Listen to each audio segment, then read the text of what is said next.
দর্শক, আপনি যদি আমার মতো আপনার ফোনে গুগল ম্যাপস খুঁজে না পান তাহলে সেক্ষেত্রে কী করবেন?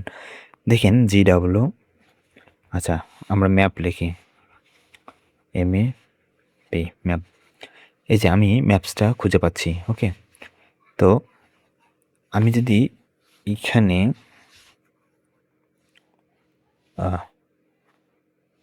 ডিসেবল করে দিই তাহলে এটা কিন্তু এখন আর খুঁজে পাবো না। তো এটা আপনাকে দেখাচ্ছি কেন, মাঝে মাঝে আমাদের ফোনে ডিসেবল হয়ে যায় গুগল ম্যাপস। হ্যাঁ, তো দেখেন এখন আমি খুঁজে পাচ্ছি না। তাহলে এখন আমি কি করব? আমার করণীয় কি? এটি পাওয়ার জন্য আমাদেরকে যাইতে হবে আমাদের প্লে স্টোরে, প্লে স্টোরে যাওয়ার পর আমাদেরকে এখান থেকে সার্চ বক্সে আসার পর এখানে আমাদের লিখতে হবে MAP, ম্যাপস লিখে সার্চ করব। এখান থেকে আপনি দেখতে পাচ্ছেন যে গুগল ম্যাপস ইনস্টল, মানে গুগল ম্যাপটা আমাদের ইনস্টল করা আছে, কিন্তু এটা আনএবল করা নেই, ডিসেবল করা আছে। ওকে, এই জন্য এখানে আনএবলে ক্লিক করব।